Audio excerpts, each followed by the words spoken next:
สาขาซ้ำทุกคนนี่ใครมาก็มาแวะได้เพื่อนแซ่บเนาะร้านนี้เคยกินแล้วนะมาอันนี้ก็เรา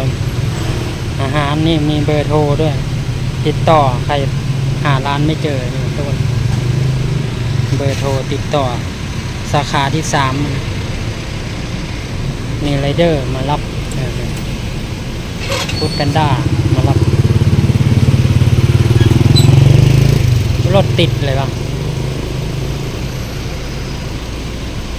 พูดนะหน้าหานอันนี้หาน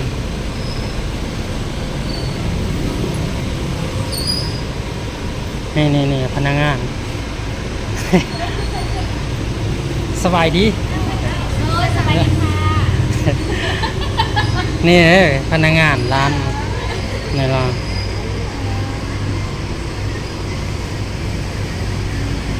หานเนี่ยบ่ตามนี่เลยบ่นี่ตามนี้เลยหลายอย่าง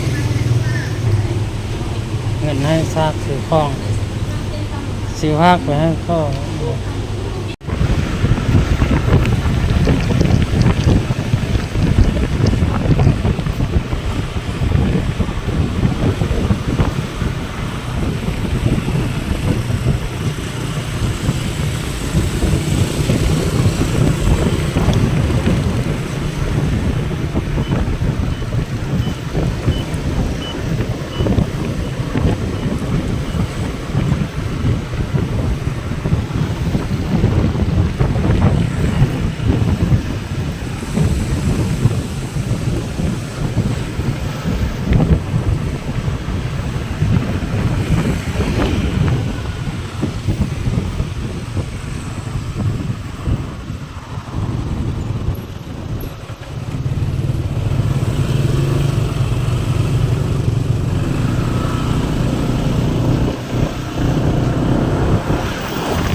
านไก่พวก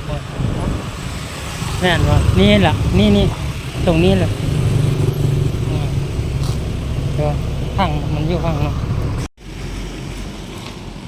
นี่มาถึงแล้วนี่เนาะในเสาร์นี้สวัสดีครับสบายดีตอนนี้เบ้ามันไปอยู่นครหลวงเวียงจันทร์นะทุกคนนี่ก็เป็นถนนเลยนะเบ้ามันไม่รู้เลยนะหอม5บ้านยังวะบ้านน้องดวงอยู่ฝั่งนี้นะหานไก่พวกนี่ทุกคนใครมาเวียงจันทร์ก็แวะมาได้เด้อนะชื่อหานได้อทุกคนไก่พวกอยู่บ้านยังวะบ้านน้องดวงนี่ฝั่งนี้ก็มาจากแคมป์คลองทุกคนมุ่งหน้ามาจากแคมป์คลองแล้วกัน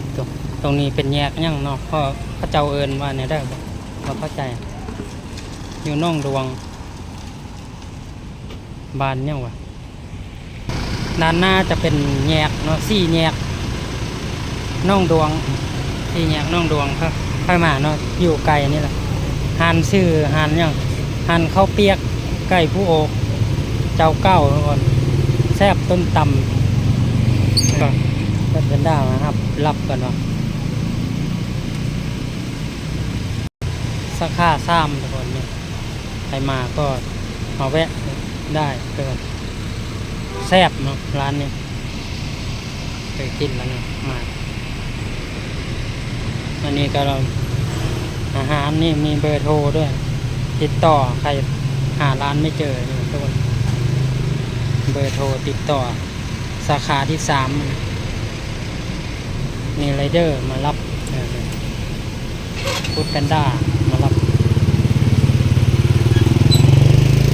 รถติดเลยป่ะคุ้นเลยหน้าหานอันนี้หาน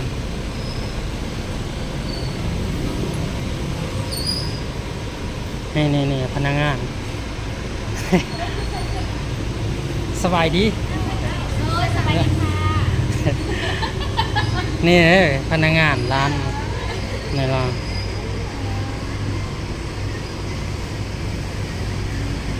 หานเนี่ยป่ะต่ำนี่เลยป่ะนี่ต่ำนี้เลยหลายอย่างเงินให้ซากซื้อของซื้อภาคไปให้ก็สักค่าซ้ำทุกคนนี่ใครมาก็มาแวะได้เกินแซ่บเนาะร้านนี้เคยกินแล้วเนี่ยมาอันนี้ก็เราอาหารนี่มีเบอร์โทรด้วยติดต่อใครหาร้านไม่เจอเนี่ยทุกคนเบอร์โทรติดต่อสาขาที่3มีไรเดอร์มารับฟู้ดแพนด้ามารับรถติดเลยป่ะคุ้นเลยหน้าหานอันนี้หาน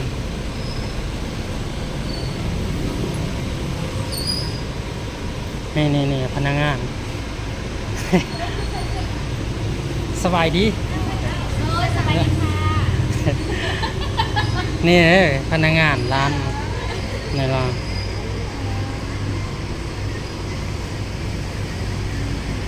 หานเนี่ยป่ะต่ำนี่เลยป่ะต่ำนี้เลยหลายอย่างเงินให้ซากซื้อของซื้อภาคไปให้ก็กินสากลเนี่ยโมเมนต์ขนมนี่ไฟม